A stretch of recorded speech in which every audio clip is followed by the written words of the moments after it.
Hello everyone, welcome to Saroj Mishra's YouTube channel में। YouTube channel पर आप सभी का बहुत बहुत स्वागत है।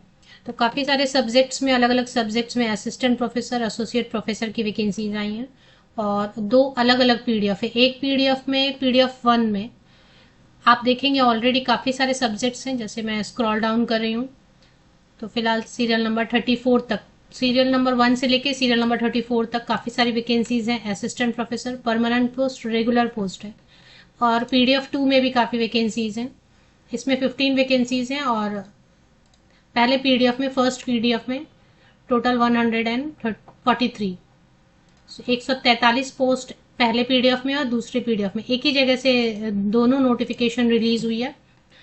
तो चलिए शुरू करते हैं। नोटिफिकेशन कहाँ से रिलीज हुई है, इसमें खास बात यह है कि मतलब ध्यान देने वाली बात यह है कि विज्ञापन तो पहले ही आए थे, बट लास्ट डेट दोनों की, दोनों एडवर्टीजमेंट की लास्ट डेट, ऑनलाइन एप्लीकेशन की एंड ऑफलाइन एप्लीकेशन दोनों की लास्ट डेट को बढ़ाया गया, अंतिम तिथि बढ़ाई गई है। तो उस हिसाब से जो भी कैंडिडेट अप्लाई करेंगे उनको ये ध्यान देना है कि लास्ट डेट तो बढ़ाई गई है, तो उस हिसाब से फिर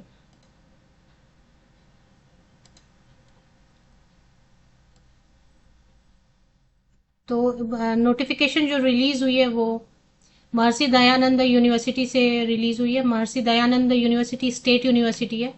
अगर आप बात करते हैं कि स्टेट यूनिवर्सिटी क्या है और सेंट्रल यूनिवर्सिटी, तो सेंट्रल यूनिवर्सिटी भी सरकारी यूनिवर्सिटी है, गवर्नमेंट यूनिवर्सिटी। उसको सेंट्रल गवर्नमेंट फंडिंग करती है, यूजीसी, एमएचआरडी। और स्टेट यूनिवर्सिटी की फंडिंग जो है, मतलब खर्चा जो है वो राज्य सरकार करती है, स्टेट गवर्नमेंट करती है। तो state universities are under state government. तो इनकी जॉब अगर परमानेंट होती है तो ये भी स्टेट गवर्नमेंट की परमानेंट जॉब हो गई। सेंट्रल यूनिवर्सिटी में थोड़ा अलावेंस वगैरह थोड़ा बेटर मिलता है और टाइम पे मिलता है, क्योंकि सेंट्रल गवर्नमेंट जो भी अलावेंस लागू करती है वो इमीडिएट सेंट्रल यूनिवर्सिटीज में मिल जाता है। स्टेट यूनिवर्सिटी में थोड़ा टाइम लगता है उन अलावेंसेस को, जैसे डीए बढ़ गया या एचआरए बढ़ गया। तो चलिए, Maharshi Dayanand university Haryana state university, इससे दो एडवर्टीजमेंट आए। रिक्रूटमेंट पोर्टल आपको देखिए ऑफिशियल वेबसाइट पर यहाँ पर ही मिल रहा है। और इसमें सबसे पहले आपको करिगंडम चेक करना है, शुद्धि पत्र। शुद्धि पत्र में क्या लिखा है कि लास्ट डेट बढ़ाई गई है। तो चलिए एक बार क्लिक कर लेते हैं। Before filling up of form you must ensure that you are eligible. तो हर चीज तो मैं कवर नहीं करूँ, कुछ करिगंडम पहले शुद्धि पत्र देखेंगे। एडवर्टीजमेंट नंबर है PR1 एंड PR2। मैंने आपको बताया दो एडवर्टीजमेंट है, टीचिंग पोस्ट है। तो इनकी लास्ट डेट बढ़ाई गई है, वो चेक करेंगे पहले। इसमें कुछ और चीजें भी लिखी है, पर यहाँ पे सीरियल नंबर 4 पे लिखा है the last date of online application of PR1 and PR2 of 2025 has been extended up to 16 June. तो अभी ऑनलाइन एप्लीकेशन की डेट पहले जो है विज्ञापन निकाला था उसमें तो ओवर हो गई थी, बट अभी बढ़ा दी है लास्ट डेट। तो आप 16 जून तक इंटरेस्टेड एलिजिबल कैंडिडेट अप्लाई कर सकते हैं। और हार्ड कॉपी सबमिट भी करना है, मतलब सिर्फ ऑनलाइन करके नहीं छोड़ना है, हार्ड कॉपी भी सबमिट करना, ऑफलाइन मोड में भी अप्लाई करना। उसकी लास्ट डेट 23 जून है, 23 जून। तो ऑनलाइन 16 जून अंतिम तिथि और ऑफलाइन मोड में अप्लाई करने की 23 जून। अब चलिए सब्जेक्ट की वैकेंसी, इसकी डिटेल्स चेक कर लेते हैं।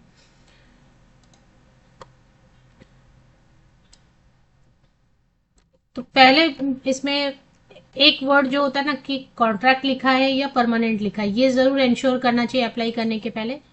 अगेंस्ट रेगुलर टीचिंग पोस्ट लिखा है, तो अगर रेगुलर पोस्ट लिखा है मतलब वो हो गया परमानेंट।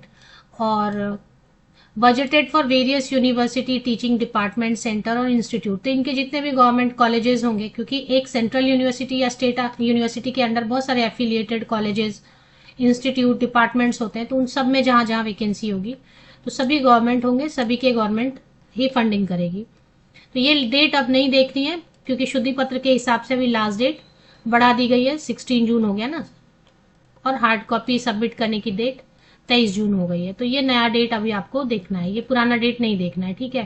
चलिए मैं कुछ भी लिख रही हूँ, इसमें ठीक से लिख के नहीं हो रहा है। तो चलिए अभी देख लेते हैं इसमें सब्जेक्ट्स क्या क्या हैं। और बायोकेमिस्ट्री है।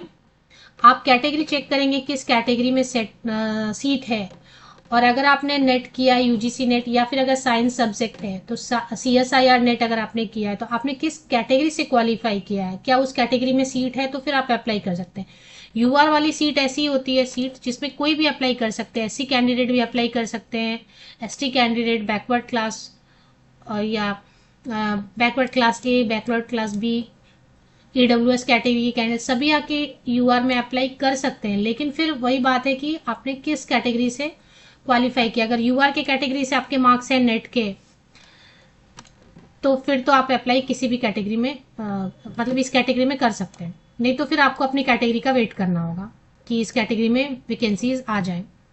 तो बायोकेमिस्ट्री में है असिस्टेंट प्रोफेसर, ऐसी पोस्ट है जिसके लिए कोई फ्रेशर भी अप्लाई कर सकते हैं। एसोसिएट प्रोफेसर वही देखेंगे सिर्फ जिनके पास एक्सपीरियंस है, तो एसोसिएट प्रोफेसर हमारे यूज का नहीं है अगर आप फ्रेशर हैं।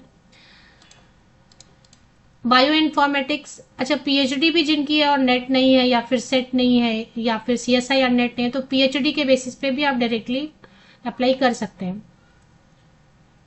तो assistant professor bioinformatics, biotechnology, botany, chemistry, commerce, computer science, defence and strategic studies, economics, education, English, environmental studies या science, food technology, genetics, geography, Hindi, history, journalism in mass communication, law, management, mathematics, microbiology, music, pharmaceutical science, physical education, physics, political science, psychology, public administration, Sanskrit, sociology, statistics, visual art and zoology. Total मिला के 143 seats है।